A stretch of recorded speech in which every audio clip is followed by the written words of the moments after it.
Bienvenue, bien-aimés dans le Seigneur. C'est notre 4e journée. Nous sommes là avec notre grand thème. Comment mener une vie chrétienne victorieuse. Dès le premier jour, nous avons parlé du premier point qu'il faut mettre Dieu en première position. Le deuxième jour, nous avons dit il faut connaître et marcher dans le plan de Dieu.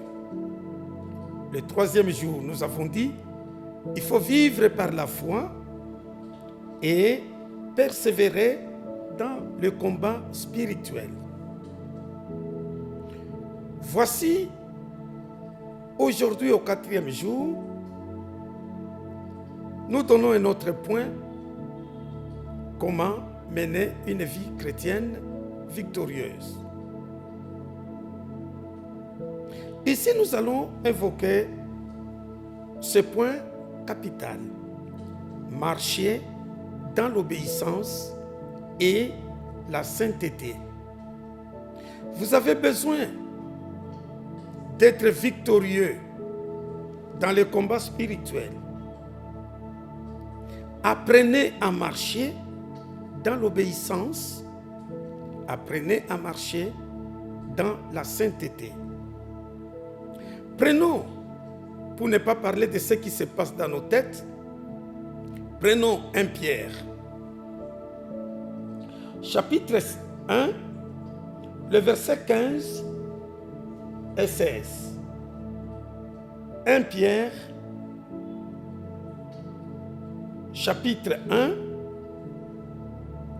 le verset 15 et 16. Verset 15 nous dit ceci. Mais, puisque celui qui vous a appelé est saint, vous aussi, soyez saints dans toute votre conduite. Le verset 16. Selon qu'il est écrit, vous serez saints, car je suis saint. Je reprends le verset 15. Puisque celui qui vous a appelé est saint, vous aussi soyez saints dans toute votre conduite. Très important, bien-aimés dans le Seigneur. Nous abordons ce point. Je sais que c'est le point qui énerve beaucoup d'enfants de Dieu. Quand on parle de la sainteté, on dit, toi tu te prends pour qui? Est-ce que dans ce monde il y a des saints? Et moi je réponds, Dieu ne peut pas nous demander quelque chose que nous ne pouvons pas réaliser. Si Dieu nous l'a demandé, alors je dis que la sainteté est possible.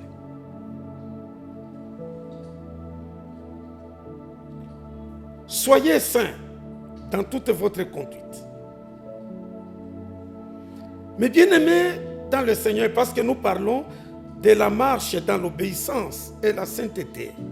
Je commence par l'obéissance.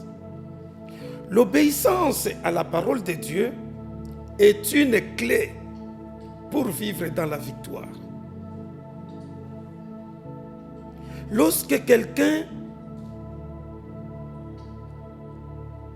est soumis à la parole de Dieu, obéit à la parole de Dieu, il a la clé pour vivre dans la victoire.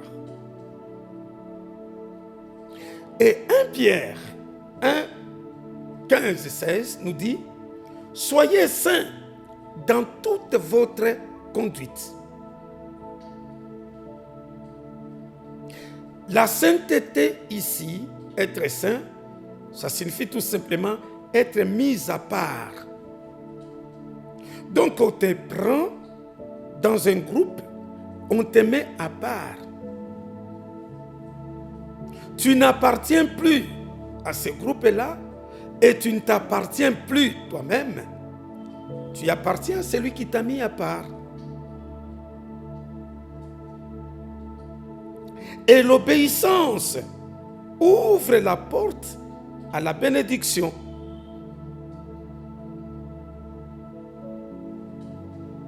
Celui qui demeure dans l'obéissance, on obéit à la parole de Dieu. C'est cette parole-là qui nous demande d'être saints. C'est cette parole-là qui nous demande, qui nous dit, vous ne vous appartenez plus. Parce que j'ai dit que l'obéissance appelle à la bénédiction, ouvre la porte de la bénédiction. Regardez ce que dit Deutéronome. Ça, c'est très important. Deutéronome 28, le verset 1 et 2, il nous dit ceci. Si tu obéis à la voix de l'Éternel, ton Dieu, en observant et en mettant en pratique tous ces commandements que je te prescris aujourd'hui, l'Éternel, ton Dieu, te donnera la supériorité sur toutes les nations de la terre. Voici toutes les bénédictions qui se répandront sur toi et qui seront ton partage lorsque tu obéiras à la voix de l'Éternel, ton Dieu. Quel privilège! Qui n'a pas besoin d'avoir la supériorité sur toutes les nations? Qui? Et pour avoir la supériorité, l'arme que Dieu nous donne, c'est l'obéissance à la parole du Seigneur. C'est cette parole-là qui nous dit, vous ne vous appartenez plus. Vous appartenez à Dieu. Vous êtes saints.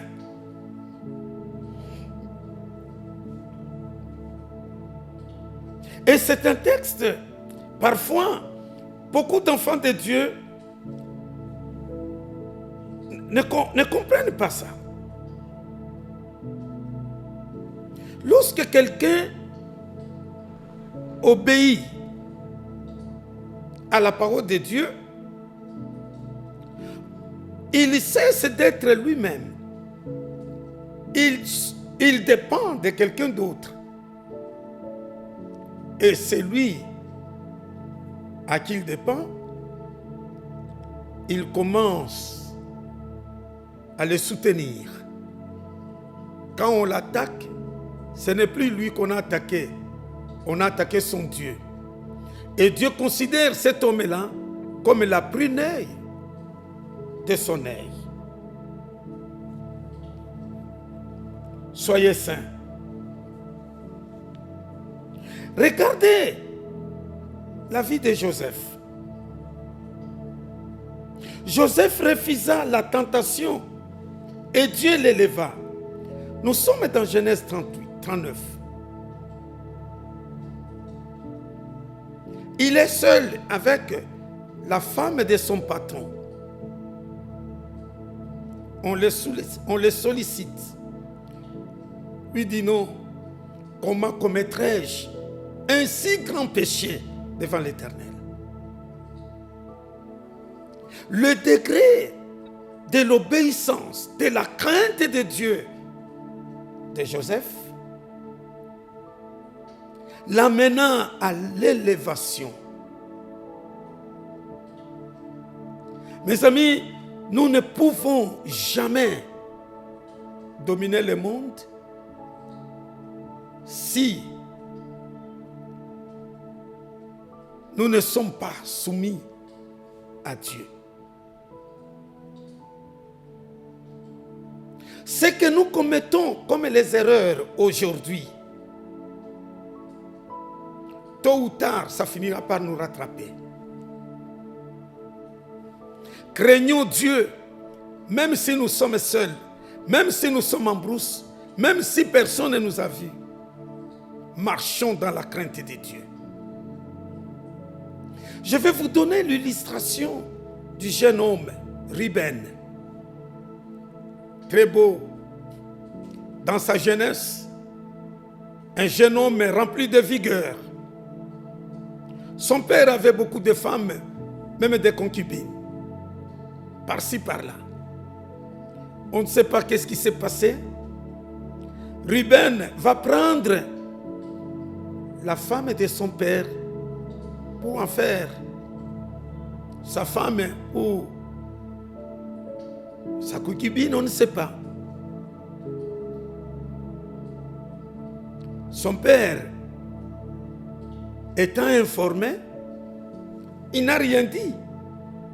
Peut-être il a voulu sauvegarder l'honneur de la famille, que les gens n'apprennent pas de telles choses. Peut-être il a voulu aussi préserver son honneur à lui-même. Il a laissé. Et le jeune homme a cru que son père a oublié.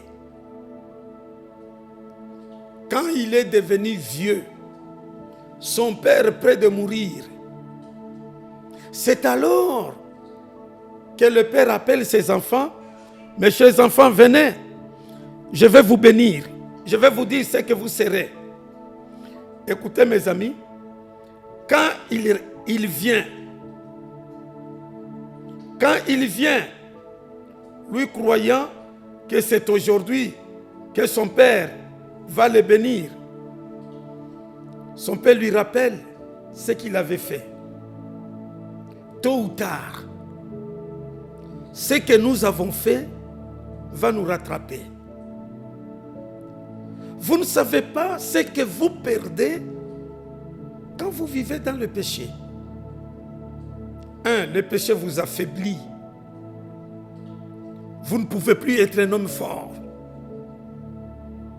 Même si vous êtes prédicateur, vous ne pouvez plus regarder les gens dans les yeux. Vous savez, ici je profite pour vous dire quelque chose. Quand j'étais, je pense en premier graduat en théologie, il y a un homme de Dieu qui nous a dit quelque chose qui est resté gravé dans ma vie. Il dit ceci: voici ce qu'un pasteur ne pourra jamais dire du haut de la chair, jusqu'à ce qu'il meure. Ce qu'un pasteur ne pourra jamais dire du haut de la chair. Et ce jour-là, tout le monde était attentif. Nous voudrions savoir quelle était cette chose-là. Et je cite bien, c'était Papa Marini Bodo qui dit: un pasteur ne peut jamais dire moi aussi je suis un humain comme vous. Il dit les jours où il dira cela, il va perdre une partie de la divinité qui est en lui. Un pasteur n'est pas humain comme tout le monde. Un pasteur, c'est le vase d'honneur que Dieu veut utiliser lorsqu'il veut communiquer. C'est pourquoi les fidèles viennent se confier aussi en lui. Parce qu'on sait que lui n'est pas comme nous. Alors, mes bien-aimés, vous voulez marcher dans la vie victorieuse. Refusez de vivre dans le péché. Si vous êtes dans le péché, le diable viendra t'affaiblir. Même dans ta prière, tu commences seulement la prière. Alléluia, oh Dieu. Le diable vient te rappeler. Souviens-toi, n'est-ce pas, tu as pris la femme d'autrui? Souviens-toi, n'est-ce pas, tu es ivrogne? Souviens-toi, n'est-ce pas, tu as fait ceci ou cela? Bien-aimés, soyons saints, comme notre Dieu est saint. C'est très important. Et marchons dans l'obéissance. Il y a un texte très intéressant qui est dans Hébreu, qui dit, nous sommes entourés d'une si grande nuée de témoins. Vous savez comment j'ai toujours compris cette nuée-là des témoins? Quand nous vivons sur cette terre, tous ces hommes-là qui ont vécu sur cette terre, qui ont vaincu le péché, nous entourent. Le jeune, le vieux, toutes catégories d'âge est là. Quand toi, tu te dis tu es encore jeune, tu veux tomber dans le péché, il y aura un témoin qui est dans le nuée. Le jeune Timothée va s'élever. Il dira, n'abandonne pas, ne tombe pas, ne fais pas ça. Moi aussi j'ai été jeune comme toi. J'ai été réconforté, on m'a dit, Timothée, que personne ne méprise ta jeunesse, mais sois un modèle dans la foi et même dans l'amour. Toi aussi ne tombe pas. Tu écouteras cette parole-là pour t'encourager. Il dit non, ne fais pas ça. Quand tu seras devant l'adultère, il y aura un témoin qui va s'élever. C'est Joseph qui va s'élever pour dire, ne fais pas ça. Moi aussi j'ai été enfermé dans la chambre avec la femme de Potiphar, mon maître, mais je n'ai pas péché. Je suis sorti vainqueur. Tous ces témoins-là seront là pour t'encourager, pour te pousser d'aller de l'avant. L'arme aussi la plus puissante pour mener une vie victorieuse, c'est l'obéissance, marcher dans l'obéissance et dans la sainteté. Sainteté à l'Éternel. C'est pourquoi les croyants de l'Ancien Testament, on avait sur leur front les écrits, c'était écrit sainteté à l'Éternel. Sur leurs bras, c'était écrit sainteté à l'Éternel. Dans leur maison, sur les linteaux, on écrit sainteté à l'Éternel. C'est-à-dire partout où on peut se retrouver. Quelqu'un qui te croise, il lit sur ton visage sainteté à l'Éternel. Toi-même tu regardes sur ton bras sainteté à l'Éternel. Mes amis, marchons dans la sainteté. Vous êtes dans le monde, mais vous n'êtes pas de ce monde. Ne dis pas, je ne suis qu'une goutte dans l'océan, mais tu es une goutte d'une autre couleur. Tu es appelé à changer ton entourage. Tu es appelé à influencer ton environnement. La sainteté ne consiste pas à prendre seulement la Bible. Non. La sainteté n'est pas un slogan. La sainteté, c'est notre vie. Craignons Dieu. Et c'est alors que nous aurons la victoire. L'obéissance à la parole de Dieu nous amènera dans le succès. Le succès dans ce que nous faisons. Le succès dans tout ce que nous allons entreprendre. Mes amis, ici, je voudrais vous lire le texte de Psaume. J'ai beaucoup aimé ce texte-là et j'espère que ça va vous aider aussi. Le Psaume chapitre 1, je commence par le verset 1er. Heureux l'homme qui ne marche pas selon les conseils des méchants. Heureux l'homme qui ne s'arrête pas sur la voie des pécheurs. Heureux l'homme qui ne s'assied pas en compagnie de moqueurs, mais qui trouve son plaisir dans la loi de l'Éternel et qui la médite jour et nuit. Il est comme un arbre planté près d'un courant d'eau qui donne son fruit en sa saison, et dont le feuillage ne se flétrit point. Tout ce qu'il fait lui réussit. Il n'en est pas ainsi de méchants. Ils sont comme la paille que le vent dissipe. C'est pourquoi le méchant ne résiste pas au jour du jugement, ni le pécheur dans l'assemblée des justes. Car l'Éternel connaît la voie des justes, et la voie des méchants mène à la ruine. Oui, mes bien-aimés, nous pouvons être heureux. Nous aurons la victoire. Nous allons écraser parce que le Seigneur est avec nous. Que le monde ne te séduise pas. Si tu vis dans le péché, tu deviens faible.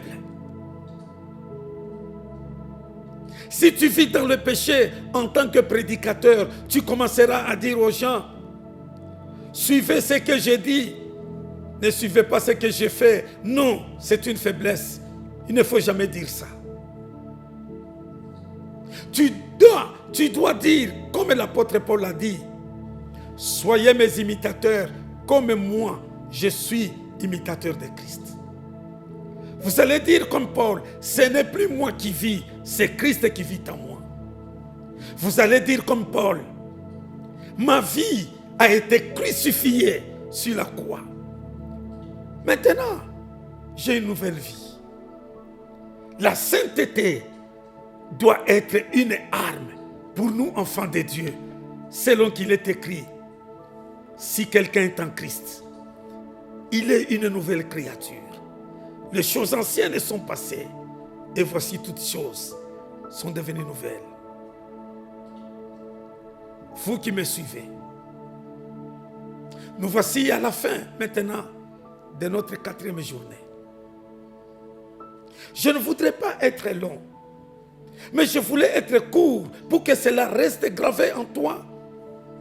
Obéis à la parole de Dieu. Marche dans la sainteté, dans la crainte de Dieu. Tu seras utile devant Dieu.